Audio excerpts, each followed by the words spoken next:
I always get asked by clients, when can I invest? When's the right time to invest? What do I need to invest? And so I just want to really spell out what are the key things I look for when deciding on when a client's ready to invest. First things first is cash flow. Any investment predominantly needs cash flow, whether you're investing into the market or actually investing into property. Very, very rarely will the rent from the property cover the mortgage plus the rates plus insurances, etc. So if you're not servicing your current home loan and you're not paying at least $800 per month off your home loan, I'd probably say you need to keep focusing on paying down your own debt first, freeing up that cash flow. The lower your debt gets, the lower the interest gets, and therefore you're going to be closer to a position to invest. So first rule of thumb, having $800 per month surplus cash flow or savings. If you're not at that yet, keep striving towards that. That's the first checkpoint. The second thing is your equity position. I never really want to look to invest for clients when I have to borrow more than 80% of the value of the property. I either have to go into mortgage insurance territory. So if you've got a $500,000 house and you owe $400,000 on it, you've got 20% deposit, which means you're out of mortgage insurance territory for your own home. But if you were to go buy an investment property, that means you'd be borrowing the full amount and have to pay mortgage insurance on that amount.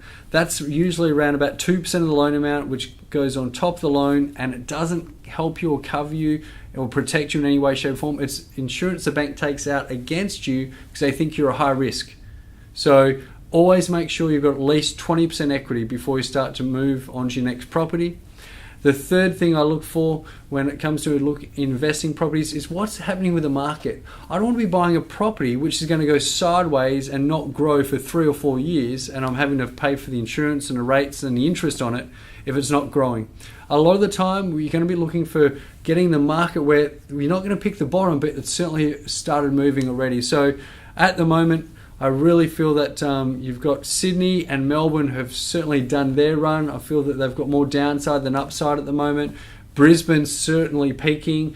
Perth is probably going to be the first to rebound, and I really feel that it's going to be a great market to look at next year, 2018. Adelaide is really starting to move now for the first time in about 10 years. So if you are going to be looking, Adelaide would be probably the place to invest. That's where you will get the growth over the next 2 or 3 years. Otherwise, I'd really be looking to invest in Perth in 2018. I feel that's going to be the first one to come out of its down market there. So timing of the market's critical. We don't want to be sitting on a property that's going sideways for 3 or 4 years. Equity, make sure you've got at least 20% deposit saved or in equity in your current home, so you're not going into mortgage insurance territory and paying that cost for no reason. And then your cash flow. If you don't have surplus cash flow of $800 per month or $200 per week at the moment, I really feel it's best for you to focus on paying down your other home loan. The other factor there is also unsecured debts. If you've got any credit cards or personal loans or car loans, I'd really look at getting those out of the way first before I start putting money into investments. You really want to invest with surplus cash flow. If you've got other debts hanging around like credit cards or car loans, I really feel your surplus cash flow should be going into those debts, because if you've got a credit card at 16% and you've got $1,000 to invest, if you invest that $1,000 into debt and put it into your credit card, that is exactly like you getting a 16% return on that $1,000. So it's a little bit of a head spin, but investing in debt is the smartest thing to do if you have unsecured debts at 10%, 12%, 16%. Rather than investing into the stock market, you might get an 8% return, but you're paying 16% on your credit card.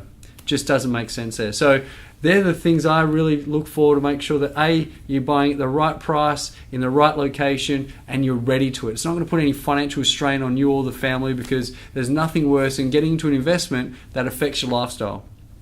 So hopefully that's helped, and looking forward to moving you forward financially.